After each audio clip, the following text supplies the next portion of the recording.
Bem-vindos ao Curiomundo, o seu portal para a descoberta de curiosidades incríveis e excepcionais em todo o planeta. Vamos falar sobre algo com o qual todos nós provavelmente nos identificamos em algum momento de nossas vidas: segurar a urina. Imagine as seguintes situações. Você está no escritório, cheio de trabalho, e interromper as tarefas para ir ao banheiro não é a opção. Você segura.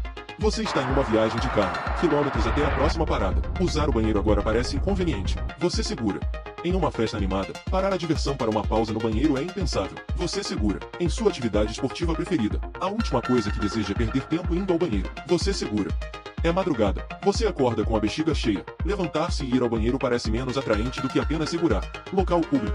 Os banheiros não parecem limpos ou seguros. Você segura. Essas situações são apenas alguns exemplos de como muitos de nós adiamos uma visita ao banheiro em nossa vida cotidiana. Para entender as consequências desse ato, é essencial compreender como o sistema urinário funciona. Ele é responsável por filtrar resíduos tóxicos e excesso de água do nosso sangue, produzindo a urina. Isso acontece nos rins, onde o sangue é continuamente purificado e os resíduos são coletados para formar a urina. A urina então flui pelos ureteres até a bexiga, onde é armazenada. Quando a bexiga se enche, ela envia sinais ao cérebro, indicando que é hora de esvaziar. Quando adiamos repetidamente a ida ao banheiro, nosso corpo pode apresentar uma série de problemas de saúde, desde infecções do trato urinário, onde bactérias têm a chance de se multiplicar, até a incontinência, onde a perda de controle da bexiga se torna uma realidade. Segurar a urina por longos períodos pode aumentar o risco de formação de pedras nos rins, um problema doloroso que ninguém deseja enfrentar. Além disso, segurar a urina pode desencadear outras doenças preocupantes, como a cistite, ou até mesmo danos permanentes aos músculos da bexiga e dos órgãos circundantes. Pior ainda, em casos extremos, a pressão contínua sobre a bexiga pode levar à retenção urinária, uma situação em que você simplesmente não consegue urinar. Se você ou alguém que você conhece está enfrentando desconforto persistente ou dor relacionada à bexiga,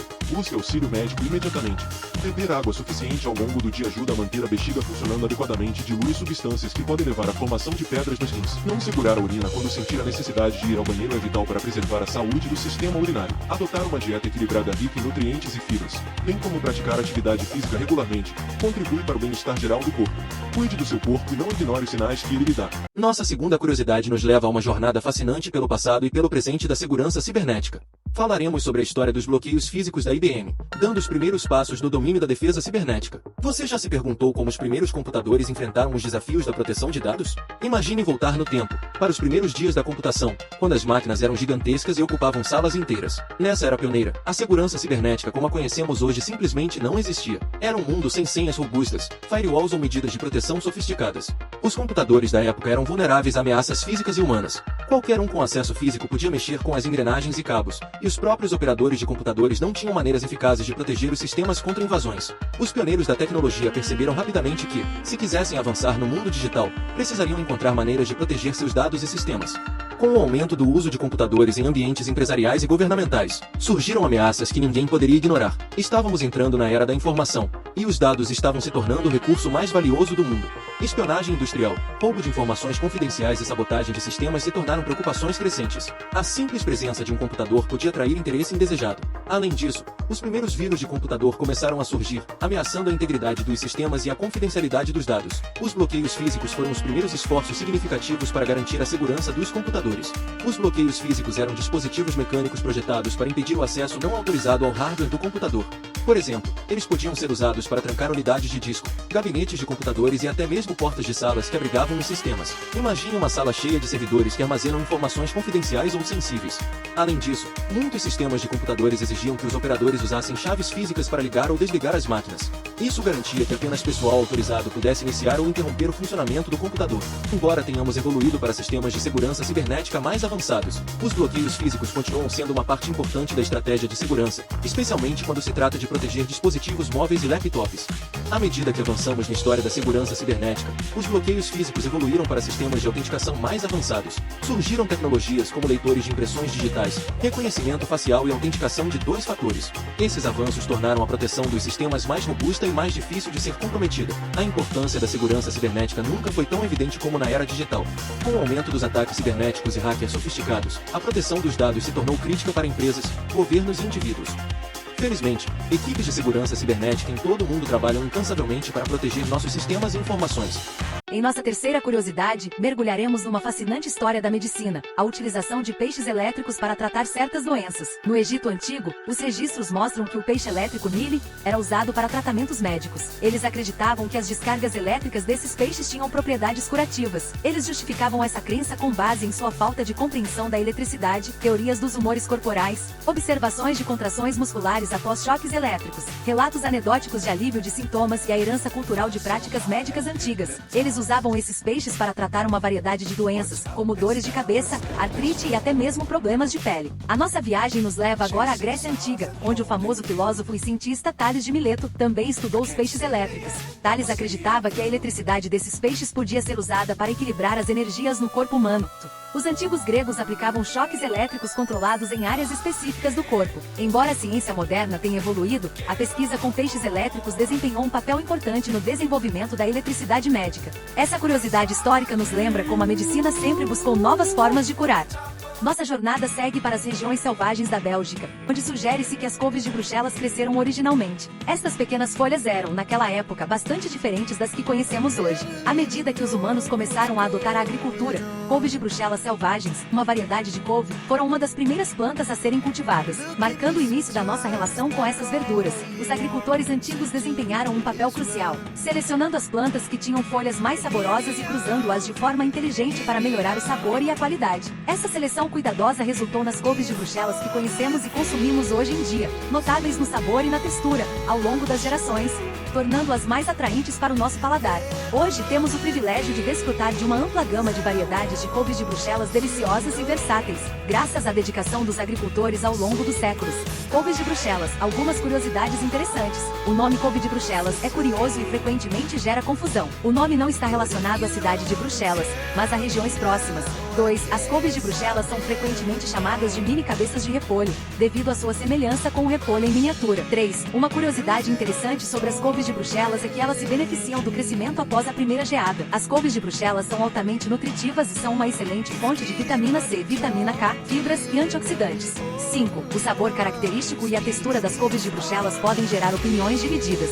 6. Em muitas culturas, as couves de Bruxelas são um prato tradicional de Natal. 7. Apesar de sua reputação de serem consumidas cozidas, as couves de Bruxelas também podem ser preparadas de várias outras maneiras, assadas, grelhadas ou até mesmo cruas em saladas. Essas curiosidades adicionam um toque interessante à história e ao consumo das couves de Bruxelas, tornando-as uma parte única do mundo da culinária e da nutrição. Nesse tópico, vamos explorar um fenômeno surpreendente e pouco conhecido, a presença de tubarões no rio Tâmisa, aqui em Londres. Muitos de nós associam tubarões a águas tropicais distantes, mas você sabia que essas criaturas fascinantes também podem ser encontradas aqui, no coração de Londres? É verdade, tubarões foram avistados no rio Tâmisa em várias ocasiões, deixando muitos londrinos perplexos e curiosos. Vamos explorar as razões por trás desse fenômeno intrigante. Espécies como o tubarão de pontas negras do Recife e o tubarão-touro são conhecidas por sua presença no rio Tâmisa. Vamos entender por que eles estão aqui e qual é o risco real para os londrinos. A resposta está na mudança climática e nas mudanças nos padrões de migração. O aumento da temperatura da água devido às mudanças climáticas está tornando o Tâmisa mais hospitaleiro para tubarões e outras espécies. Além disso, as mudanças nos padrões de migração levaram essas criaturas a explorarem novas áreas, incluindo nossas águas. A presença de tubarões no Tâmisa não significa necessariamente perigo. Na verdade, é um lembrete de como a vida selvagem pode coexistir com a vida urbana, desde que sejamos conscientes e responsáveis. As autoridades de Londres estão monitorando de perto essa situação e trabalhando para garantir a segurança dos habitantes e dos tubarões. É importante lembrar que essas criaturas desempenham um papel vital no ecossistema. À medida que continuamos a aprender mais sobre a presença de tubarões no rio Tâmisa, estamos desvendando mais um mistério da natureza em nosso próprio quintal. Este é um testemunho da incrível diversidade da vida selvagem e da necessidade de preservá-la.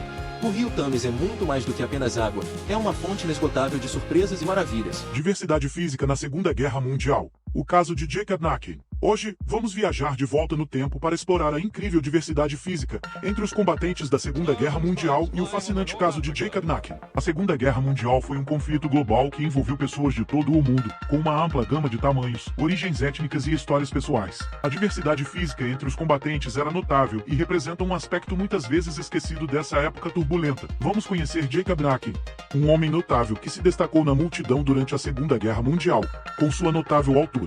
Jacob Nacken se tornou o soldado alemão mais alto da época, com 2,21 metros de altura. Segundo historiadores, na Segunda Guerra Mundial, as Forças Armadas tinham a imagem tradicional de soldados uniformemente altos, uniformemente fortes e uniformemente iguais. No entanto, a realidade era muito diferente. Essa diversidade física é um lembrete de que a guerra não é uma experiência homogênea. Os soldados eram recrutados de diversas origens, nacionalidades e tamanhos, e essa diversidade tornou as Forças Armadas mais resilientes e adaptáveis. O consenso entre os historiadores é que a Segunda Guerra Mundial desafiou as noções tradicionais de uniformidade militar e nos ensina que a força de uma nação estava na diversidade de suas fileiras. Reflitam sobre como a diversidade física entre os combatentes influenciou a história e como isso se aplica aos dias de hoje. Obrigado por nos acompanharem nesta jornada pelo passado e por explorar a diversidade física na Segunda Guerra Mundial, representada por figuras como Jacob Nack.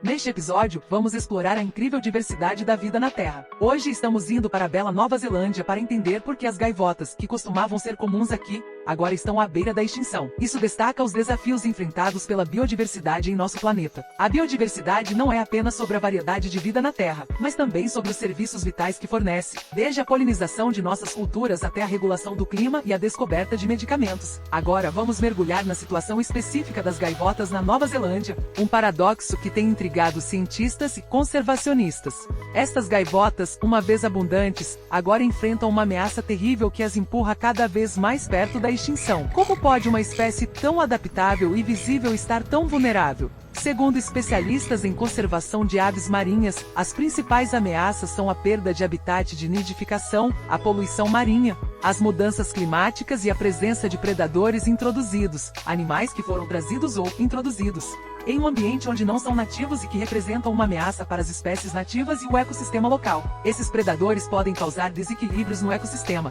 colocando em risco a vida selvagem nativa. Essas ameaças afetam diretamente as gaivotas e sua capacidade de reprodução. A conservação da biodiversidade enfrenta obstáculos significativos, mas existem esperanças e esforços notáveis para salvar essas aves e outras espécies ameaçadas. O Ministério do Meio Ambiente da Nova Zelândia destaca as medidas de conservação em andamento, como a criação de ninhos artificiais para as gaivotas, programas de erradicação de predadores, proibição do uso de microplásticos e o envolvimento da comunidade local na proteção das aves marinhas. É hora de tomarmos medidas. Como podemos encontrar um equilíbrio entre nosso desenvolvimento e o cuidado com as espécies ameaçadas? Compartilhem suas reflexões e ideias nos comentários e juntos podemos fazer a diferença. Obrigado por se juntarem nesta jornada para entender os desafios da biodiversidade. Inscreva-se no canal Cure o Mundo para explorar o inexplorável.